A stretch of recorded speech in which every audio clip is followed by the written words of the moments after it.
Bismillah ar-Rahman ar-Rahim, Alhamdulillah, wassalat salamu ala Rasulullah. In this session, inshallah, we'll be dealing with Surah Al-Masad, and Imam Al-Ghazali did not choose anything from this surah. We will read it as we have done before. It's a very short surah, so we'll read the surah, read translation, that's an interpretation, and then we'll see the themes that we have. أعوذ بالله السميع من الشيطان الرجيم بسم الله الرحمن الرحيم تبت يدا أبي لهب وتب أغنى عنه ماله وما كسب سيصلى نارا ذات لهب وامرأته حمالة الحطب في جيدها حبل من مسد. May the hands of Abu Lahab perish, and he himself perish. Neither his wealth nor worldly gains will benefit him. He will burn in a flaming fire, and so will his wife. The carrier of thorny kindling around her neck will be a rope of palm fiber. First of all, I would like to mention something about the family of the Prophet ﷺ. I think it's extremely important for this particular surah to know a little bit more. And when I say family, I talk about his extended family. You know very well that the Prophet ﷺ was orphaned. His father passed away, and subsequently, even his mother passed away. So he had neither brothers nor sisters, and he was raised by mostly by his uncle Abu Talib. He had many aunts, and his uncles, some of them became Muslims, some did not become Muslims, some passed away before Islam. There were many. Some of them were brothers, half brothers, meaning there was more than one. That his grandfather married more than one wife. Because this surah about Abu Lahab and his wife. Abu Lahab is one of his uncles. His name was Abdul Uzza, and he was the arch enemy of the Prophet sallallahu alaihi wasallam. And if we just, I'm not, I'm not going to spend too much time about all the uncles, but some of them who were directly had positive influence. Amongst those who became Muslims, of course, Hamza, his uncle Hamza. Amongst them is his uncle Al-Abbas. His uncle is the father of Ali bin Abi Talib, who would later on marry Fatima, daughter of the Prophet ﷺ. Others, you have Zubair bin Abdul Muttalib, and he loved the Prophet ﷺ, but he passed away before Islam. And Harith bin Abdul Muttalib, his uncle, he is the eldest son of Abdul Muttalib, and he participated in digging the well of Zamzam, but he passed away before Islam. One of them is known by his nickname Al-Ghaidaq bin Abdul Muttalib. They differed about his actual name, Nawfal or Mus'ab. But Ghaidaq is, of course, the meaning is that he was generous, but he passed away again before Islam. There are others. So the idea here that I'm trying to explain that the family of the Prophet ﷺ was crucial. The moment he called the Meccans, he called even his own family to believe in Allah subhanahu wa ta'ala. That was it. Abu Lahab himself kind of he said he said to the Prophet ﷺ, Tabban lak, and in fact for the rest of the day, in fact, actually. But more about the Abu Talib. He had himself 3 sons, Utbah and Mu'tab and Utayba.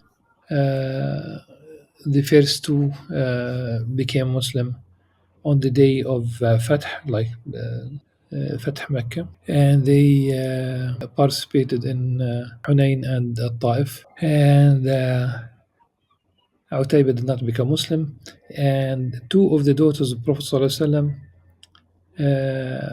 like Kulthum was married to Utayba who did not become Muslim, and Ruqayya was with Utbah.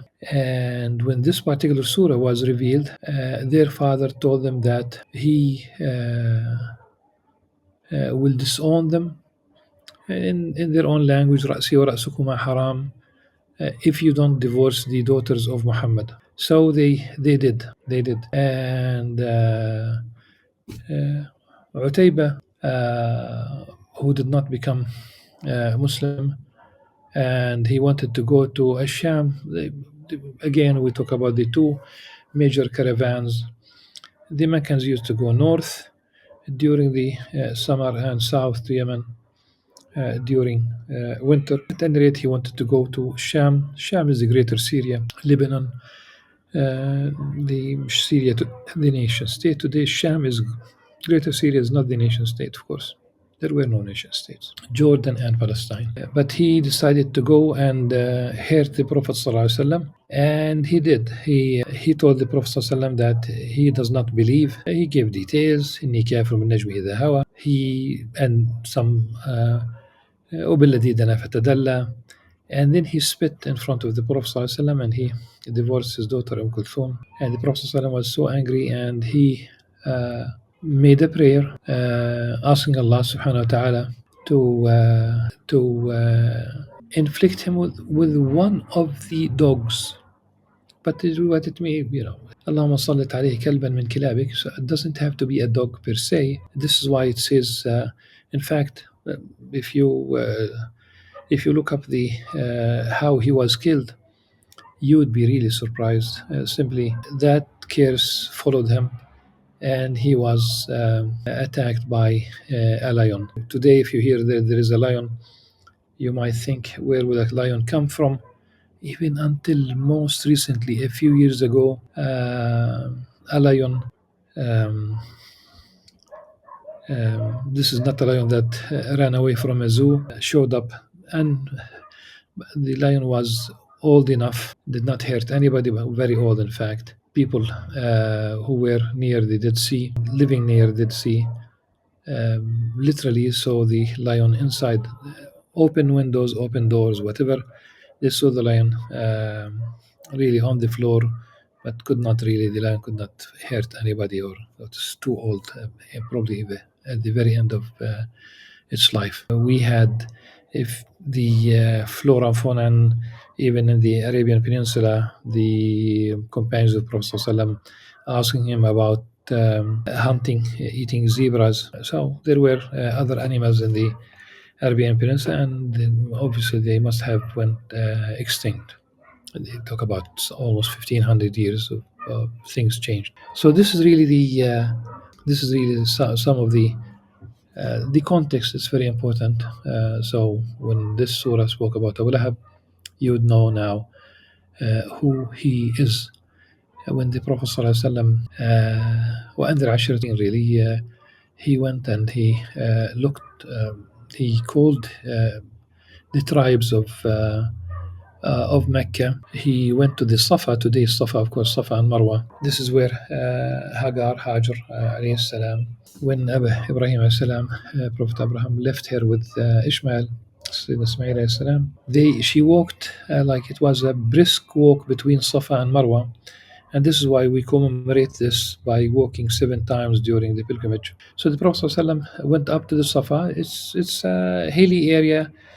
These are 2 hilly areas now inside the mosque. It's a massive. The mosque is almost like a city today. So the Prophet ﷺ went to the Safa, and he called the different branches of Quraysh, Ya Bani Fihr, Ya Bani Adi, and until they got together. Those who could not make it, they sent somebody on their behalf, and so Quraysh gathered there, including his uncle Abu Lahab, who is mentioned in this surah. And they said, "What's the news? Why did you call us?" And the Prophet ﷺ told them, "Do you see if I tell you that there are horses in the valley, meaning immediately outside Mecca, horses here, a metaphor for an army, and He told them that they are about to invade you. Would you believe me? They said, yes, we have never experienced you being a liar. You have never lied. قط. He was Al-Amin, the trustworthy sallallahu alaihi wasallam. And for 40 years before the beginning of revelation and prophecy. Then he told them, after they told him that we will believe you, you have never lied, he told them, then I am a warner to you. There will be severe punishment. Meaning, so basically, he was telling them that he has a message, and immediately Abu Lahab, his uncle, told him, "Tabban lak ya Muhammad sa'ir al-yawm." Woe to you for the rest of the day, O Muhammad. For this you have gathered us. And Allah subhanahu wa ta'ala revealed Tabbat yada Abi Lahab wa tab. And the Abu Lahab, simply as if he had nothing in his life except simply following the Prophet ﷺ from one place to the other. The Prophet would say something in the market or in gatherings, and he will immediately respond. He followed him like his shade. And one instance, he was in a market called Dil Majaz, Suq Dil Majaz, and he was telling them, say La ilaha illallah, there is no God except Allah, except God. Tuflihu, you'll be successful in terms of the hereafter. And there was a man behind him, that's Abu Lahab. And he used to throw, obviously, some stones, some objects, and he made his legs and heels bleed. And Abu Lahab would tell people, oh people, the narrator of this is Tariq al-Muharibi. He used to say, oh people, this he is a liar, do not believe him. And he asked his, I think he asked, who's this? They said, this is Muhammad claiming to be a prophet, and this is his uncle Abu Lahab claiming that he's a liar. This is why, because he told him, Tabbat, Tabban lak, Ya Muhammad. The surah begins with Tabbat yada Abi Lahab wa tab. May the hands of Abu Lahab perish, and he himself perish. ما أغنى عنه ماله وما كسب. Neither his wealth nor worldly gains will benefit him. It has been also mentioned that وما كسب, they included his children, but really, okay, anything. Because there's also a story that he said, if, of course, he would not use the word prophet, but he says, if it proves to be true that there will be a day of judgment, I will ransom myself with my money and my children, which is absolutely uh, ridiculous. It's surreal. If you try to ransom yourself, you cannot ransom yourself. Even with all the weight of our globe, of our earth in gold, it will not be accepted. But people would wish to ransom themselves. It's a me moment usually. سيصلى نارا ذات لهب. He will burn in a flaming fire. حمالة الحطب. So will also his wife, the carrier of thorny kindling. She used to gather thorny branches and throw them in the way, the path that the Prophet ﷺ used to, where he used to walk. So she will be carrying firewood in hell. What else? في جيدها حبل من مسد. Around her neck will be a rope of palm fiber. Uh, because she, in a story that I have read, she said she had a necklace and she wanted to sell it and spend the money against the Prophet ﷺ. This is probably the first allocated budget by an Islamophobe against Islam. In this case, of course, against the Prophet ﷺ. And this is why she will be carrying on the day of judgment in hellfire. She will be having a rope, a method. Basically, it's going to be from fire. There are details that exegetes mentioned about the nature of this. Uh, so instead of her necklace in this dunya that she sold to fight the Prophet ﷺ, this is in her case. She'll be replaced. Her punishment will include also a ring of fire, a necklace of fire around her neck.